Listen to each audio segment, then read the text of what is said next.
بسم اللہ الرحمن الرحیم نحمدہ ونصلی ونسلم علی رسولہ الکریم اما بعد۔ آج کی تراویح میں الحمدللہ 30ویں پارے کے 3 پاؤں کی تلاوت ہوئی۔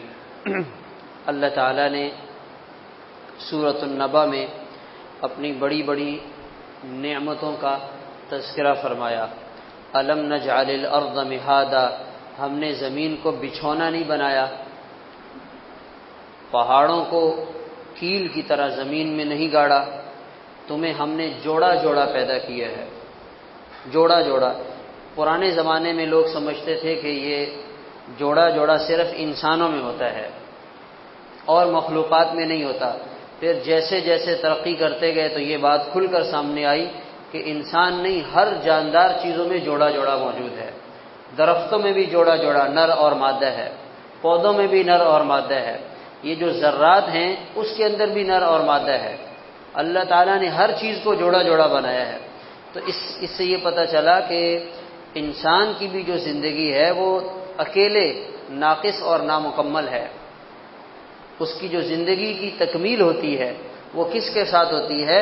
جب وہ ڈبل ہو جاتا ہے۔ سنگل ہے تو اس وقت تک ناقص ہے، اور بہت سی چیزوں کا اسے نہ تجربہ ہوتا ہے اور بہت سی چیزوں کا اسے نہ اندازہ ہوتا ہے۔ جب وہ نکاح کر لیتا ہے تو اس کے بعد اب اس کا ایمان مکمل ہوا، اب اس کے بعد اس کے درجات بلند ہونا شروع ہوتے ہیں۔ جب روزانہ بیگم کی طرف سے حالات سامنے آتے ہیں اور وہ صبر کرتا ہے تو اس سے اس کے درجات بلند ہوتے ہیں اور اس کے گناہ معاف ہوتے ہیں۔ اب بیگم کی طرف سے مطالبات آتے ہیں کہ آپ ہمارے لیے یہ لے آئیں، ہمارے لیے یہ لے آئیں، اس کے پاس اتنے پیسے ہوتے نہیں ہیں تو وہ پریشان ہوتا ہے، اس پریشانی پر بھی اس کے گناہ معاف ہوتے ہیں۔ تو اس لیے آپ ایسی بیگم تلاش کریں اپنے لیے جو مطالبات سے خالی ہو، جس کے اندر فرمائشوں والا جو سافٹ ویئر ہے وہ اس کے اندر زیادہ نہ ہو، تو اس میں زیادہ پریشانی بھی نہیں ہوگی۔ تو یہ اللہ تعالیٰ نے ایک فطری نظام بنایا ہے کہ جوڑا جوڑا وَخَلَقْنَاكُمْ أَزْوَاجًا، اور ہم نے رات کو آرام کے لیے بنایا، لباس بنایا رات کو۔ رات ہو جاتی ہے تو ساری مخلوقات آرام کرتی ہیں، تو نیند کرنا، آرام کرنا، اللہ تعالیٰ نے یہ ایسا ایک پوری اندھیرے والی چادر ڈال دیتے ہیں۔ جو رات میں نیند آتی ہے وہ والی نیند دن میں انسان کو نہیں مل سکتی، اور وہ جو اس کے جسم کی ضرورت ہے وہ دن کی نیند سے پوری نہیں ہو سکتی۔ تو اللہ تعالیٰ نے رات کو سونے کے لیے بنایا۔ ہم لوگوں نے کہا کہ نہیں، ہم رات میں کیا کریں گے؟ کھیلنا کودنا رکھیں گے اور ہم رات کو کرکٹ میچ کھیلیں گے۔ اور عجیب بات یہ ہے کہ اس کے لیے رمضان کی راتوں کو لوگوں نے کیا منتخب کر لیا کہ رمضان کی راتوں کو تو اللہ تعالیٰ نے عبادت کے لیے بنایا تھا، مگر نوجوان کہتے ہیں کہ نہیں، ہم رات میں کرکٹ میچ کھیلیں گے۔ تو اس میں کچھ بھی حاصل نہیں ہوتا، ایک ٹیم جیت گئی، ایک ٹیم ہار گئی، تھکاوٹ الگ ملی، گھر والے بھی تانے دیتے ہیں کہ تم لوگ کیسے نوجوان ہو، ساری رات میچ کھیلتے رہتے ہو۔ مگر جوانی کا نشہ ایسا ہوتا ہے کہ ان کو کسی بات کی پرواہ بھی نہیں ہوتی ہے۔ وہ کہتے ہیں لوگ ہمیں برا بھلا کہتے رہے، ہم نے پھر بھی کیا کرنا ہے؟ ہم نے کھیلنا ہے۔ تو رات کو آرام کرنا یہ اللہ تعالیٰ نے ایک فطری نظام کے تحت بنا دیا، اور دن کو اللہ تعالیٰ نے معاش کے لیے بنا دیا۔ اور زبردست سراجم وہاجا، یہ دہکتا ہوا سورج ہے اور اس کے اندر سے روشنی نکل رہی ہے، اور اربوں سال سے یہ جو ہے زمین کو روشنی سپلائی کر رہا ہے، اور پتہ نہیں کتنے عرصے تک مزید یہ چلے گا۔ اور ہماری زمین تو سورج کے مقابلے میں بہت چھوٹی ہے، سورج نہ معلوم کتنے گنا بڑا ہے۔ اللہ تعالیٰ نے اس سورج کو روشنی سے چمکتا ہوا بنایا، اور بادلوں کو اللہ تعالیٰ پانی سے بھر دیتے ہیں، اور وہ برستے ہوئے بادل پوری دنیا میں جا کر انسانوں تک پانی پہنچاتے ہیں۔ پھر اس کے ذریعے زمین سے غلہ نکلتا ہے، نباتات اگتے ہیں اور درخت نکلتے ہیں، اور اس سے انسان بھی فائدہ اٹھاتے ہیں اور جنات کو بھی نفع ملتا ہے۔ پھر قیامت کا تذکرہ، قیامت کے دن کو یوم الفصل کہا گیا، فیصلے کا دن۔ اس دن کیا ہوگا؟ فیصلہ ہوگا۔ جس دن کسی کی عدالت میں تاریخ لگی ہو، اس دن اس کا کیا حال ہوتا ہے؟ جن حضرات کو اس سے واسطہ پڑا ہے وہ بہتر جانتے ہیں۔ اللہ تعالیٰ کورٹ سے، ہسپتال سے، تھانوں سے، کچہریوں سے حفاظت فرمائے، اسی میں زیادہ بہتری ہے۔ اگر آپ کا کوئی آدمی آپ کا نقصان کر کے آپ کو لوٹ کے چلا گیا ہے آپ کی بائک چلی گئی ہے، تو اگر آپ کورٹ میں جائیں گے اس سے زیادہ آپ کا جیب سے خرچہ ہو جائے گا، تو آپ کیا کریں، بس خاموشی سے اس پہ صبر سے کام لیں، اس کو بولیں کہ اللہ تجھے ہدایت دے، کسی اور کی بائک نہیں چھیننا، بس میری بائک پہ ہی گزارا کر لے۔ اگر آپ کورٹ میں جائیں گے تو اس میں آپ کے پیسے اس بائک کی قیمت سے بھی زیادہ لگ جائیں گے۔ لوگ عدالتوں میں کورٹوں میں جاتے ہیں تو سالوں لگ جاتے ہیں مقدمات میں اور کچھ بھی حاصل نہیں ہوتا، پھر تھک ہار کے کہتے ہیں چلو جی ابھی ہم صبر ہی کر لیتے ہیں، صبر ہی کر لیتے ہیں۔ تو جھوٹ ہے، رشوت ہے، غلط بیانی ہے، وہاں طرح طرح کے لوگ بیٹھے ہوئے۔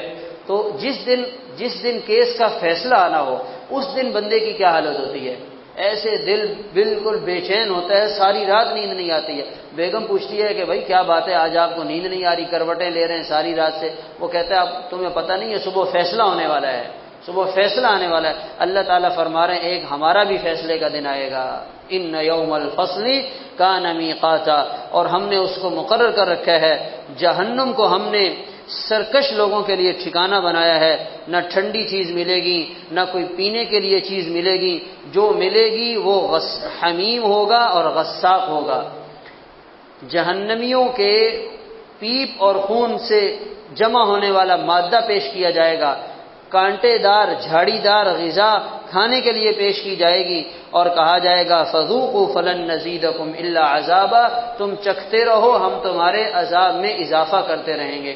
علماء فرماتے ہیں قرآن پاک میں جہنمیوں کے بارے میں سب سے سخت ترین آیت یہ ہے کہ عذاب کو ہم بڑھاتے رہیں گے۔ جنت میں جنت والوں کی نعمت میں ہر آنے والے دن اضافہ ہوگا، جو نعمتوں میں لذت آج کے دن مل رہی ہے، کل آنے والے دن میں اس لذت کو اللہ تعالیٰ مزید بڑھا دیں گے، اس سے اگلے دن اس نعمت کی لذت کو اور بڑھا دیں گے، تو انسان بور نہیں ہوگا۔ دنیا میں اچھی سے اچھی چیز بھی مل جائے انسان کو، بہت اچھا گوشت مل گیا، ہرن کا گوشت کھا رہا ہے، ایک ہفتے کے بعد بولے گا کھا کھا کے تنگ آ گیا، اب کوئی اور چیز ملنی چاہیے۔ انسان اپنے منہ کا ذائقہ بدلتا ہے، نئی چیز، نیا کھانا، نیا فیشن، تو یہ انسان دنیا میں پسند کرتا ہے۔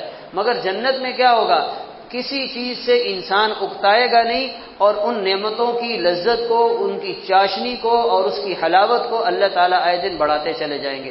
اسی طرح اس کے بالمقابل جو سزا میں جو لوگ مبتلا ہوں گے ان کی سزا کو بھی آئے دن اسی طرح شدت کے ساتھ بڑھایا جائے گا، اور ان کو حکم ہوگا وذوقوا فلن نزیدکم الا عذابا۔ پھر اللہ تعالیٰ نے جنت کے لوگوں کا تذکرہ فرمایا، ان للمتقین مفازا، متقی لوگوں کے لیے کامیابی ہے، متقی لوگوں کے لیے کامیابی ہے۔ تو متقی اور تقوی کا مطلب کیا ہے، لاج رکھنا، اللہ تعالیٰ کے احکامات کی لاج رکھنا، اور لاج رکھنے میں بہت سے ایسے کاموں کو چھوڑنا پڑتا ہے دوسرے کی وجہ سے جن کے کرنے کو دل للچا رہا ہوتا ہے، طبیعت چاہ رہی ہے، من میں آ رہا ہے کہ میں یہ کام کروں، مگر سامنے والے کی وجہ سے اس کی لاج رکھتے ہوئے وہ کام بندہ نہیں کرتا۔ تو تقوی کا مطلب یہ ہے اللہ کی عظمت، اللہ کا خوف سامنے رکھتے ہوئے اللہ کے احکامات کی لاج رکھنا، اور بہت سے ایسے کاموں کو چھوڑ دینا جن سے اللہ تعالیٰ نے منع کیا ہے، ان کو کامیابی ملے گی۔ حدائق و اعنابا، زبردست باغات ہوں گے، اور انگور کی بیلیں ہوں گی، اور ہم عمر بیویاں ہوں گی، اور چھلکتے ہوئے جام پیش کیے جائیں گے جن میں طرح طرح کے مشروبات ہوں گے۔ کوئی کسی قسم کی لغو اور بیہودہ بات سننے کو نہیں ملے گی۔ دنیا میں تو روز پتہ نہیں ہمیں کتنی باتیں ایسی سننے کو ملتی ہیں جو طبیعت میں سمجھ میں نہیں آتی ہیں، ناگوار گزرتی ہیں، طبیعت پہ بوجھ ہوتا ہے، مگر کیا کرے، ہم تو کسی کی زبان کو کنٹرول نہیں کر سکتے۔ جتنا بھی آدمی کوشش کرے دنیا میں پھر بھی کوئی نہ کوئی ناگوار بات سننی پڑتی ہے، مگر جنت میں کوئی کسی قسم کی موڈ آف کرنے والی بات سننے کو نہیں ملے گی، نہ باس کی سننی پڑے گی اور نہ کسی اور کی سننی پڑے گی۔ تو وہاں تو سلامتی والی بات ہوگی، الا قیلا سلاما سلاما، بھائی سلام ہو اور سلامتی ہو اور خیر ہو، اور جو ہے وہ تمہارے لیے اچھائی ہو، یہی والی گفتگو سننے کو ملے گی۔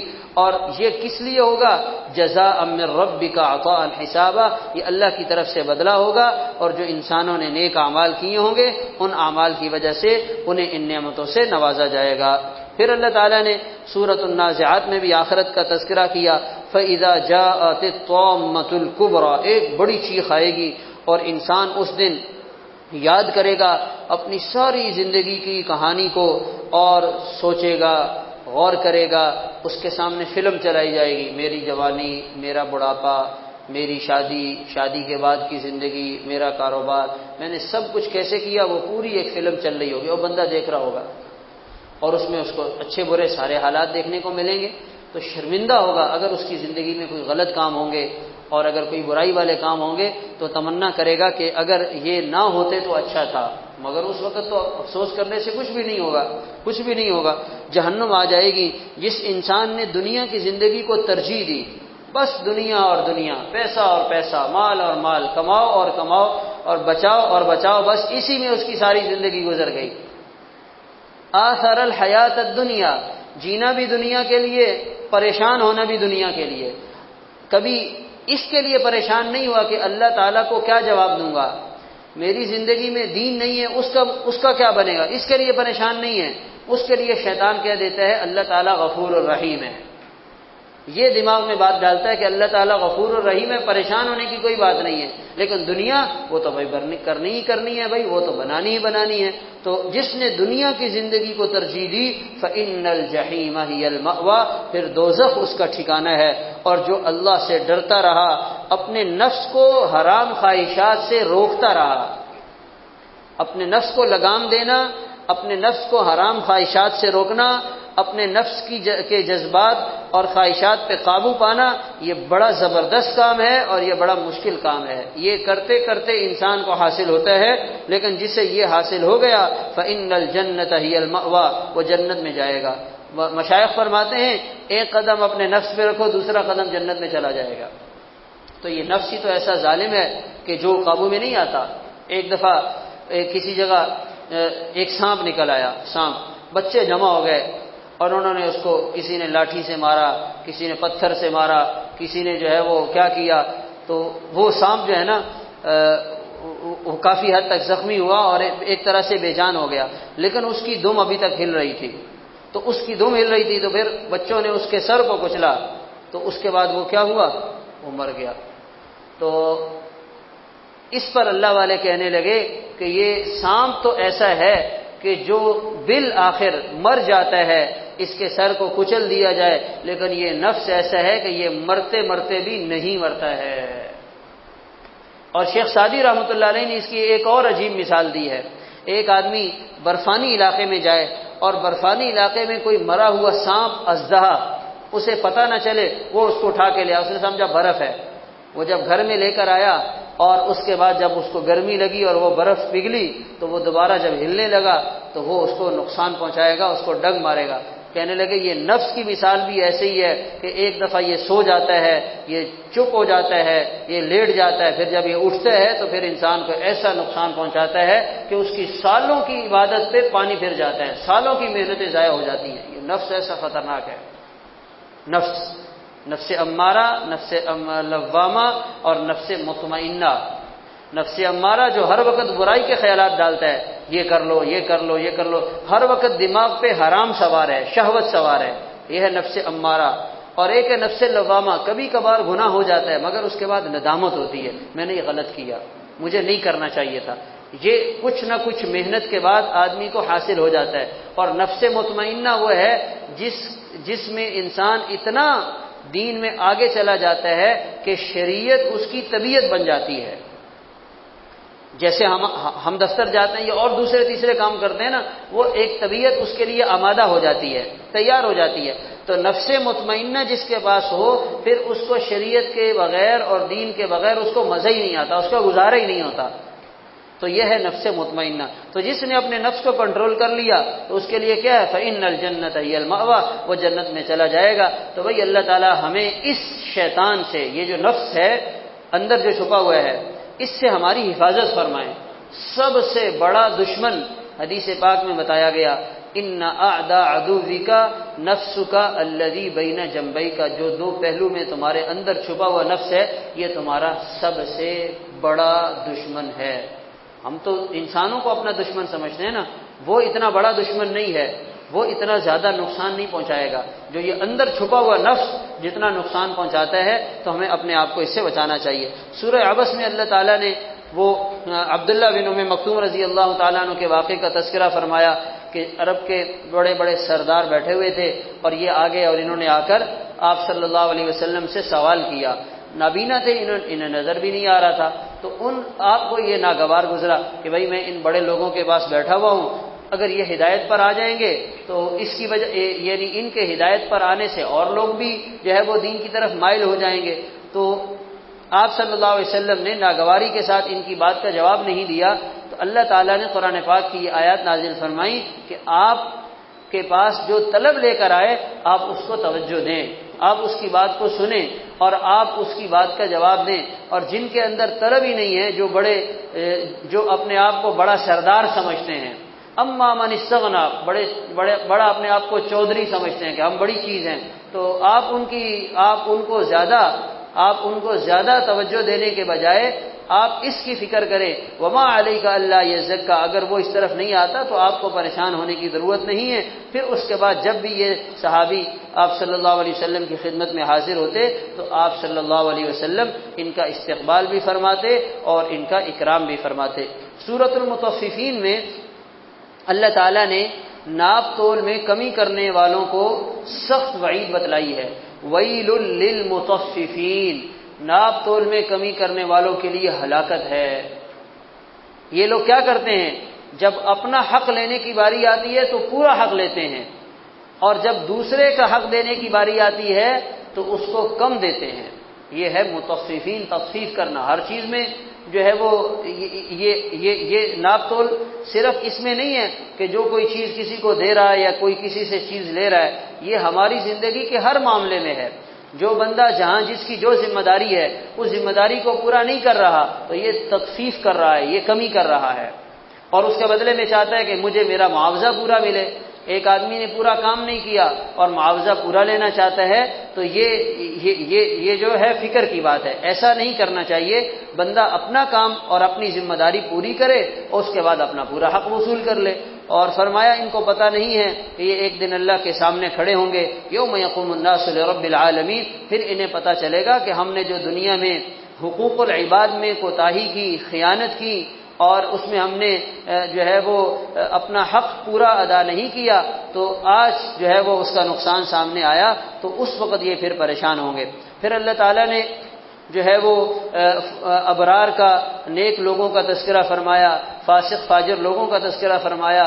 نیک لوگ علیین میں اللہ تعالیٰ ان کو جمع فرماتے ہیں، اور جو فاسق فاجر لوگ ہیں ان کو اللہ تعالیٰ سجین میں جمع فرماتے ہیں۔ اور نیک لوگوں کے لیے انعام یہ ہیں کہ وہ تخت پر بیٹھے ہوں گے، ان کے چہرے چمک رہے ہوں گے، انہیں زبردست قسم کا مشروب پلایا جائے گا، اور یہ جنت کی نعمتیں ایسی ہیں جس میں مقابلہ کرنے والوں کو مقابلہ کرنا چاہیے۔ وَفِي ذَلِكَ فَلْيَتَنَافَسِ الْمُتَنَافِسُونَ، اور وہ لوگ جو دنیا میں نیک لوگوں کا مذاق اڑایا کرتے تھے انہیں پتہ چلے گا کہ ہم نے دنیا میں کتنا بڑا غلط کام کیا۔ إِنَّ الَّذِينَ أَجْرَمُوا كَانُوا مِنَ الَّذِينَ آمَنُوا يَضْحَكُونَ، یہ دنیا میں ایمان والوں کا مذاق اڑاتے تھے۔ تو آج بھی اگر دیکھ لیا جائے، جو بندہ دین پر چلنے کی کوشش کرتا ہے تو اس کا مذاق اڑایا جاتا ہے۔ ہماری فلمیں اور ہمارے ڈرامے وہ خاص طور پر ہمارے دینی شاعر کو نشانہ بنا کر ان چیزوں کا مذاق اڑاتے ہیں۔ پردے کا مذاق اڑائیں گے، داڑھی کا مذاق اڑائیں گے، اور سنت کا مذاق اڑائیں گے، سنت والے حلیہ کا مذاق اڑائیں گے۔ تو ان کو آج دنیا میں تو موقع ملا ہوا ہے، مذاق اڑا رہے ہیں، ہنس رہے ہیں، اور ان کا مذاق بنا رہے ہیں۔ اور وَإِذَا مَرُّوا بِهِمْ يَتَغَامَزُونَ، جب ایمان والے گزرتے تھے تو یہ اشارہ کر کے کہتے تھے کہ ملا جا رہا ہے، ملا جا رہا ہے، حاجی صاحب جا رہا ہے۔ تو اپنی زبان میں، اپنے الفاظ میں، اپنے جملوں میں ان کو ایسے حقیر اور معمولی سمجھتے تھے۔ تو اللہ تعالیٰ نے بتلایا ایک وقت آئے گا جب یہ جہنم میں ہوں گے تو ایمان والے ان کو دیکھ کر انہیں بتائیں گے کہ وہ وقت یاد کرو کہ جب دنیا میں تم ہمارا مذاق اڑاتے تھے۔ هَلْ ثُوِبَ الْكُفَّارُ مَا كَانُوا يَفْعَلُونَ، ان کو وہی بدلہ دیا گیا جو دنیا میں یہ کیا کرتے تھے۔ تو دین کا یا دین کی کسی بات کا مذاق اڑانا یہ اللہ تعالیٰ کو پسند نہیں ہے۔ دین کی کسی بات کا مذاق اڑانا یہ پسند نہیں ہے۔ اب اب یہ بھی ایک مذاق کی ایک شکل ہے کہ آدمی دین کی کسی بات کا مذاق نہیں اڑا رہا، مگر وہ لوگ جو دین کی خدمت میں اور دین کے کام میں لگے ہوئے ہیں وہ ان کا مذاق اڑا رہا ہے۔ علماء کرام جو انبیاء کے وارث ہیں، جو دین کا کام کر رہے ہیں، تو وہ ڈائریکٹلی دین کو نشانہ نہیں بنا رہا، وہ انڈائریکٹلی دین کو نشانہ بنا رہا ہے۔ تو اس چیز سے بھی احتیاط کی ضرورت ہے کہ بھائی ہم کیوں کسی کا مذاق اڑائیں، اور ویسے کسی عام آدمی کا بھی مذاق نہیں اڑانا چاہیے۔ دل لگی الگ بات ہوتی ہے، لیکن کسی کا مذاق اڑانا، کسی کی حقارت جو ہے وہ دل میں رکھنا، کسی کے سامنے بے عزت کرنا، یہ چیز اللہ تعالیٰ کو پسند نہیں ہے۔ تو اگر دین کی کسی بات پر عمل کرنے میں دشواری ہو رہی ہے، اپنی کمزوری سمجھتے ہوئے ٹھیک ہے اس میں عمل نہ کریں، لیکن اس کا مذاق تو نہ اڑائیں، اس کو جو ہے وہ اس کو حقیر تو نہ جانیں۔ تو اس لیے اللہ تعالیٰ نے فرمایا آخرت میں پھر ایمان والے ایسے لوگوں پر ہنسیں گے اور ان کا مذاق اڑائیں گے اور ان کو بتائیں گے کہ دنیا میں تم ہمارے ساتھ یہ کرتے تھے، آج تمہیں اس کا بدلہ مل گیا۔ پھر اللہ تعالیٰ نے سورۃ الاعلیٰ میں انسان کے بارے میں بتلایا کہ ثم لا يموت فيها ولا يحيى، یہ ناکام انسان جب بڑی آگ میں داخل ہوگا نہ اسے موت آئے گی اور نہ یہ زندہ رہنے کے قابل ہوگا، اور جس نے اپنا تزکیہ کر لیا وہ انسان کامیاب ہو گیا، مگر تمہارا حال یہ ہے بل تؤثرون الحیات الدنیا، تم دنیا کی زندگی کو ہی ترجیح دیتے ہو۔ لوگ کیا کرتے ہیں؟ لوگ کہتے ہیں بھائی نقد کے معاملے کو لینا چاہیے، ادھار کو چھوڑنا چاہیے، نقد کو لے لیا جائے اور ادھار کو چھوڑ دیا جائے۔ اچھا جی، اس کی امام غزالی رحمہ اللہ نے جو مثال دی ہے وہ یہ ہے کہ ایک آدمی بیمار ہے، اس کو ڈاکٹر نے منع کر دیا کہ آپ یہ چیز نہیں کھائیں، اگر آپ کھائیں گے تو آپ کی بیماری بڑھ جائے گی۔ وہ کہتا ہے یار یہ اتنی پرہیز کرنے کی کیا ضرورت ہے، اس کو میں ابھی استعمال کرتا ہوں، اس چیز کا مزہ آئے گا، تو اس کی لذت اور اس کا مزہ تو مجھے نقد مل رہا ہے، صحت تو ادھار ملے گی، پتہ نہیں ملے یا نہ ملے۔ تو اگر کوئی ایسا کرے تو سب لوگ اس کو کیا کہیں گے؟ یہ بے وقوف آدمی ہے، یہ کیا ہے؟ بے وقوف آدمی ہے کہ اس نے کہا کہ صحت تو ادھار ہے، پتہ نہیں ملے یا نہ ملے، ابھی تو کھا کے ایک چیز مل رہی ہے، بد پرہیزی کر لو، کیا فرق پڑتا ہے؟ تو اللہ تعالیٰ فرما رہے ہیں کہ تمہارا حال یہی ہے کہ تم دنیا کو ترجیح دیتے ہو، حالانکہ تمہارے لیے آخرت بہتر بھی ہے اور باقی رہنے والی بھی ہے۔ یہ دونوں باتیں اس کے اندر، دنیا کی ایک بڑی سے بڑی نعمت بھی آخرت کی نعمت کا مقابلہ نہیں کر سکتی ہے۔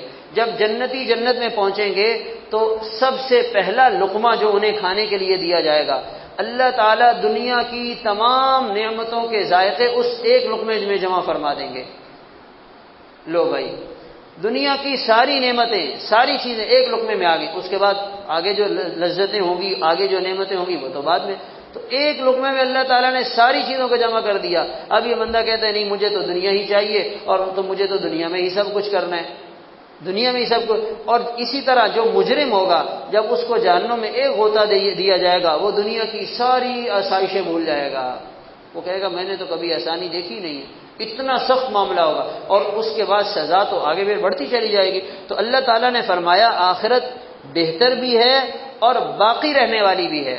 اگر حکومت وقت اعلان کرے ہم نے ایک سوسائٹی بنائی ہے، اس میں تمام سہولیات موجود ہیں، علاج معالجہ بھی ہوگا، تعلیم بھی فری ہوگی، اور کوئی کسی قسم کا اضافی خرچہ نہیں دینا پڑے گا، گیس بھی فری ہے، بجلی بھی فری ہے، ساری چیزیں فری ہیں، جس کو چاہیے آ جائے اپنا پلاٹ لے لے۔ سب لوگ بڑے خوش ہوں گے، بھائی یہ تو کتنی زبردست آفر کی ہے، پاکستان کی حکومت کو یہ خیال کہاں سے آ گیا، یہ تو بڑا زبردست کام کیا ہے۔ پھر اگلے دن حکومت اعلان کرتی ہے کہ ہاں بھائی وہ ایک بات بتانا رہ گیا تھا، وہ آج ہم بتاتے ہیں کہ اس سوسائٹی میں یہ ایک شرط ہم لاگو کرتے ہیں، جب ہم چاہیں گے آپ کو اس سے باہر نکال دیں اور آپ کے مکان کو خالی کروا لیں، بس یہ ایک ہماری شرط ہے، باقی سب تمہاری چلے گی۔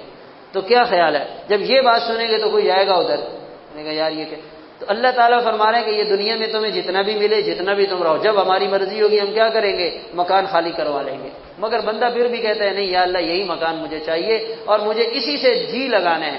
تو یہ جی لگانے کی چیز نہیں ہے، جنت کی ہر نعمت ابقا باقی رہنے والی ہے، کبھی بھی جدا نہیں ہوگی۔ کبھی بھی انسان اس سے محروم نہیں ہوگا. تو بھائی سمجھدار انسان تو وہ ہوتا ہے جو ایسا سودا کرے جس کا فائدہ بھی زیادہ ہو اور جو زبردست ہو اور دیر پا ہو اور دیر تک انسان کو اس کے ثمرات ملتے رہیں. تو بھائی ہمیں بھی اس کی کوشش اور فکر کرتے رہنا چاہیے. اللہ تعالیٰ عمل کی توفیق عطا فرمائے.